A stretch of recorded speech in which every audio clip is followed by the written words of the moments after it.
토요 새벽 예배를 시작하도록 하겠습니다. 오늘 우리에게 주신 하나님의 말씀은 사도행전 5장 27절부터 42절까지의 말씀입니다.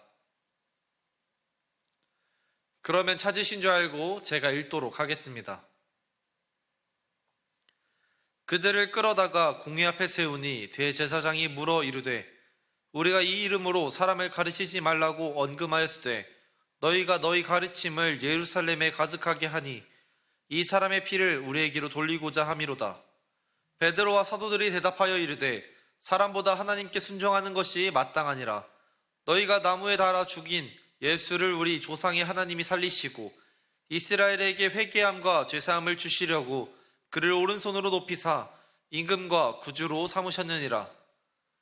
우리는 이 일의 증인이요 하나님이 자기에게 순종하는 사람에게 주신 성령도 그러하니라 하더라. 그들이 듣고 크게 노하여 사도들을 없이하고자 할세 바리새인 가말리엘은 율법교사로 모든 백성에게 존경을 받는 자라. 공회 중에 일어나 명하여 사도들을 잠깐 밖에 나가게 하고 말하되 이스라엘 사람들아 너희가 이 사람들에게 대하여 어떻게 하려는지 조심하라. 이전에 드다가 일어나 스스로 선전하매 사람이 약 400명이나 따르더니 그가 죽임을 당하매 따르던 모든 사람들이 흩어져 없어졌고 그가 호적할 때에 갈릴리의 유다가 일어나 백성을 꿰어 따르게 하다가 그도 망한즉 따르던 모든 사람이 흩어졌느니라. 이제 내가 너에게 말하노니 이 사람들을 상관하지 말고 버려두라. 이 사상과 이 소행이 사람에게서부터 났으면 무너질 것이요 만일 하나님으로부터 났으면 너희가 그것들을 무너뜨릴 수 없겠고 도리어 하나님을 대적하는 자가 될까 하노라 하니 그들이 옳게 여겨 사도들을 불러들여 채찍질하며 예수의 이름으로 말하는 것을 금하게 하고 놓으니 사도들은 그 이름을 위하여 능욕받는 일에 합당한 자로 여기심을 기쁘게 하면서 공회 앞을 떠나니라.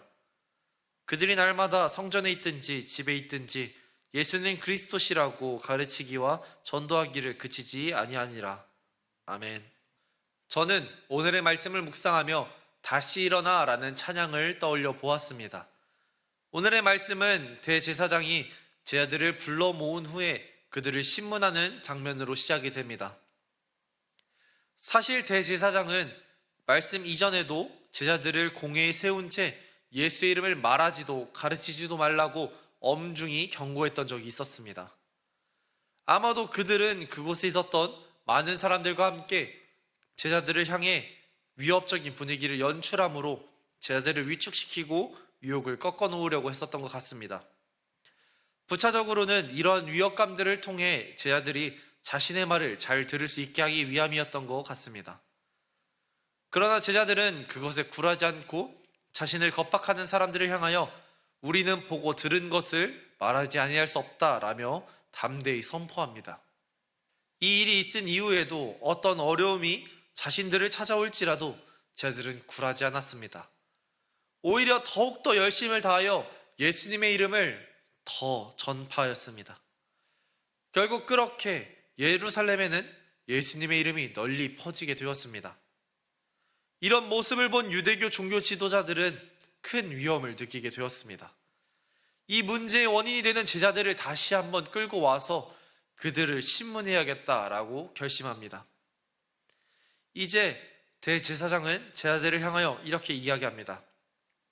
우리가 이 이름으로 사람을 가르치지 말라고 언금하였으되 너희가 너희 가르침을 예루살렘에 가득하게 하니 이 사람의 피를 우리에게로 돌리고자 함이로다.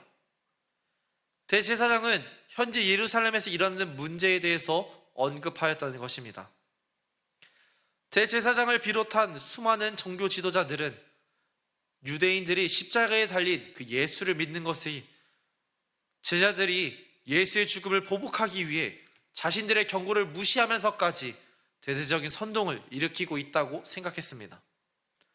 머지않아 제자들은 이러한 악감정들을 이용하여 사람들을 통해 밀란을 일으키고 자신들의 권위에 도전할 것이라고 생각하였습니다. 그러나 베드로는 다른 제자들을 대표하여 이렇게 이야기합니다. 사람보다 하나님께 순종하는 것이 마땅하니라.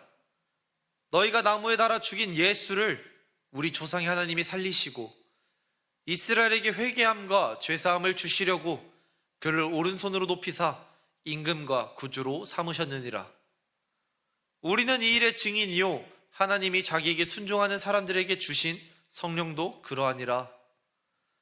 베드로는 사람의 경고를 따르는 것보다 하나님의 말씀을 따르는 것이 마땅하다라고 선포합니다. 여기서 멈추지 않고 한 발 더 내딛어 이렇게 이야기합니다. 너희가 나무에 달아 죽인 예수를 하나님께서 살리셨다. 십자가에서 저주받은 예수가 온 세상의 죄를 담당하는 메시아가 되었다. 이는 모두가 패배를 확신했던 나무 십자가, 누구든지 나무에 달린 자는 저주에 받는다고 했던 그 예언을 이긴 예수가 부활하심으로 처절한 죽음의 자리에서 찬란한 승리의 자리로 옮겨졌다. 예수의 부활하심으로 세상을 향한 구원을 이루신 찬란한 역사를 베드로는 이야기하고 있는 것입니다. 이것을 본 제자들은 그 놀라운 은혜의 증인이기 때문에 복음을 전하기를 멈추지 못했습니다. 베드로의 이 놀라운 고백을 들은 그 수많은 종교 지도자들은 크게 노하기 시작했습니다. 심지어 그들 중에는 제자들을 죽이고자 하는 사람도 생겼습니다. 복음을 들었음에도 스스로의 아집과 고집, 자기가 갖고 있는 어떠한 지식 때문에 복음을 받아들이지 못한 채 분노하였던 것입니다. 그렇게 감정이 격해진 나머지 누구 하나 큰 일을 저지를 것만 같았던 그 상황 속에서 한 사람이 중재자로 등장합니다. 그는 바울의 스승이라고도 알려져 있으며 많은 유대인들에게 존경을 받는 가말리엘이었습니다.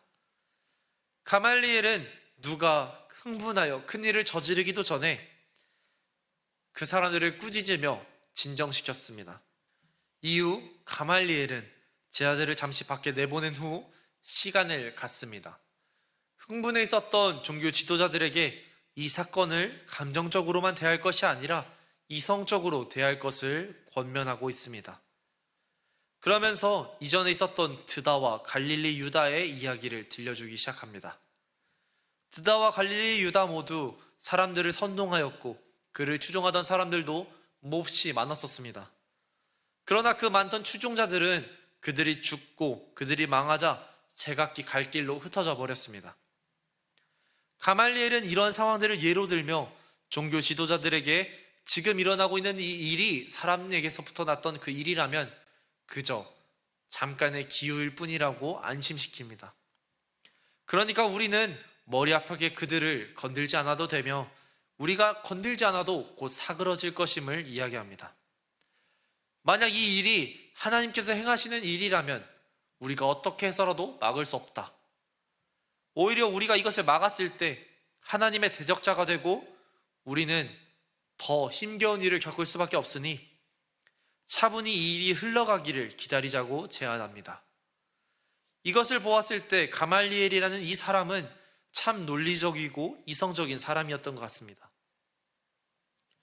그렇게 가말리엘의 이야기를 들었던 종교 지도자들은 생각해보니까 그 말이 좀 더 옳은 것 같습니다. 그래서 이들은 이 의견에 수긍하기 시작합니다. 역시 무슨 말을 하는지보다 누가 이야기하는지가 중요했던 것 같습니다. 이제 종교 지도자들은 조금 차분해지기 시작했습니다. 그 이후에 이제 제자들을 불러 모았습니다. 그들은 가멜리엘의 말에 동의는 했지만 그래도 확실히 경고는 해야 된다고 생각했던 것 같습니다. 그래서 이들은 제자들을 향하여 책찍질을 명하였습니다. 또한 이들에게 예수 이름을 전하지 못하게 엄하게 금한 후 그들을 돌려보냈습니다. 제자들은 억울하게 공회에 불려와 재판을 받았습니다. 어떠한 죄가 밝혀지지도 않은 채 어떤 명확한 판결이 내려지지도 않은 채 이들은 극심한 채찍을 맞게 되었습니다. 이런 상황에서 제자들은 충분히 불만을 제기하거나 억울해할 수 있었습니다. 몇몇 사람들은 사람들을 모아서 이들을 공격할 수도 있고 이들에게 오히려 반론할 수도 있었습니다. 그러나 제자들은 이런 상황에서 오히려 기뻐하였습니다. 예수님께서 이들에게 해주셨던 그 말씀을 기억하며 이들은 즐거워하였습니다. 예수님은 제자들에게 인자로 말미암아 사람들이 너희를 미워하며 멀리하고 욕하고 너희 이름을 악하다 하여 버릴 때에는 너에게 복이 있도다. 그날에 기뻐하고 뛰놀라. 하늘에서 너희의 상이 큼이라. 그들의 조상들이 선지자들에게 이와 같이 하였느니라 하셨던 이 말씀을 기억하였습니다. 결국 제자들은 자신이 화낼 수 있고 억울해할 수 있는 그 상황 속에서도 예수님의 복음을 생각하며 그들은 기뻐하였던 것입니다. 제자들은 이제 그들의 경고에 굴하지 않고 날마다 성전에 있든지 집에 있든지 복음을 전하였습니다. 그들이 받는 고난은 살아있는 간증이 되었고 날마다 교회를 살아 숨쉬게 만들었습니다. 그들은 억울함이 기쁨으로 변하였던 것입니다. 예수님은 분명 세상이 우리를 핍박할 것이며 쉽지 않은 길을 나아가야 될 것이라고 말씀하셨습니다. 제자들은 그럼에도 예수님의 복음을 전하다 순교도 마다하지 않았습니다.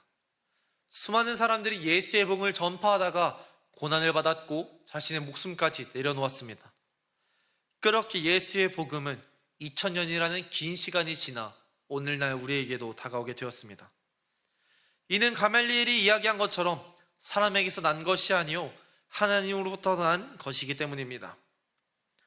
그런데 지금의 우리는 어떤 모습으로 살아가고 있습니까? 진리를 듣고 우리는 어떻게 나아가고 있습니까? 세상을 옳은 길로 이끌어야 할 우리 기독교가 세상으로부터 손가락질을 받은 지는 아주 긴 시간이 지났습니다. 복음을 제대로 전파하며 세상에서 빛과 소금의 역할을 감당해야 될 우리가 그 맛을 잃어버리고 있습니다. 우리가 복음을 제대로 전파하지 못했기에, 우리가 복음을 제대로 살아내지 못했기 때문에 우리가 이런 고난을 받게 되는 것입니다. 이제는 우리가 복음을 삶으로 살아내야 될 때입니다.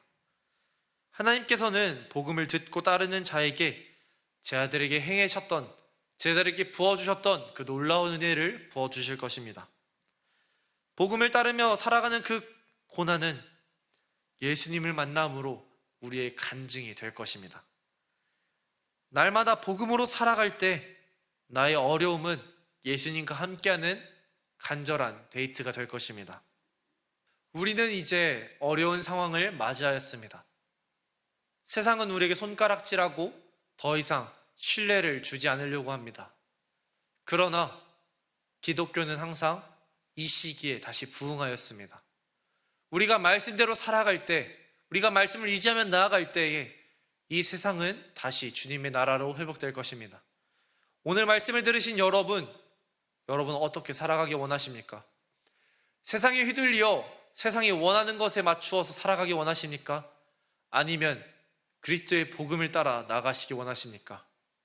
저는 이 시간 여러분에게 말씀드리기 원합니다. 우리는 예수님을 떠나 살아갈 수 없습니다. 이 복음을 간절히 간직하며 나아가는 우리 모두가 되길 예수님의 이름으로 기도하도록 하겠습니다.